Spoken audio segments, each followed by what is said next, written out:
2013, le Niger dispose d'un document de politique nationale de modernisation de l'État dont l'impact recherché est que le niveau de satisfaction des usagers des services publics soit amélioré. Et pour que ce changement qualitatif soit une réalité, il faut que les rapports entre l'État, qui est producteur des services publics, d'une part, et les usagers qui en sont utilisateurs, d'autre part, donc il faut que ce rapport soit des plus aisés. Les usagers doivent en particulier connaître la notion de service public, ses principes fondamentaux, ainsi que les conditions pour y accéder.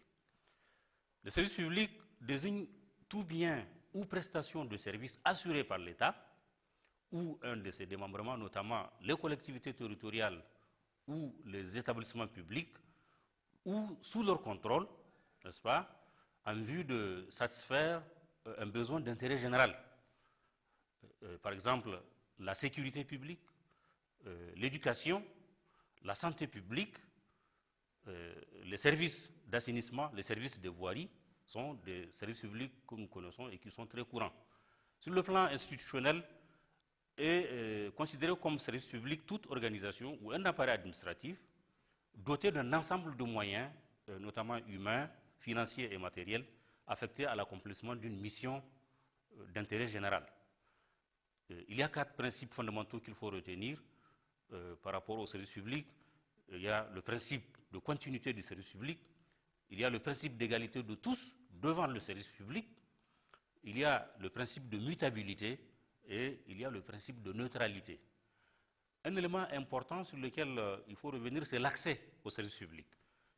Cet accès-là est un droit consacré par la Constitution de la 7e République, notamment en ses articles 10, 11, 12 et 13. Et c'est pour faciliter cet accès aux usagers que le Haut Commissariat à la modernisation de l'État a initié une campagne de communication sur les procédures administratives que nous avons appelée le coin de la modernisation. Il s'agit d'une séquence qui permettra à tous les usagers de trouver des réponses pratiques à un certain nombre de questions qu'ils se posent quotidiennement. Par exemple, à qui dois-je m'adresser pour obtenir tel ou tel service public? Quelles formalités faut-il accomplir?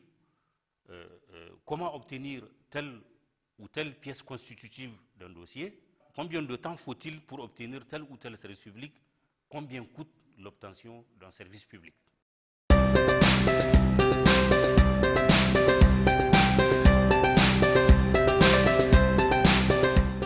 Aujourd'hui, nous parlerons de la procédure d'obtention du relevé de notes du BPC.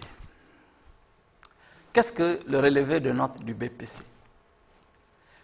Le relevé de notes est un document officiel et confidentiel émis à la demande du candidat, admis ou non au BPC, brevet d'études du premier cycle, qui fait état de toutes les notes et tous les résultats obtenus.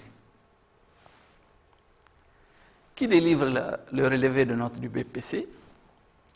Le relevé de notes du BPC est délivré sur demande de l'intéressé par le directeur régional des enseignements secondaires, DRES, de la localité où le candidat s'est présenté à l'examen du BPC de l'année en cours ou encore des années précédentes.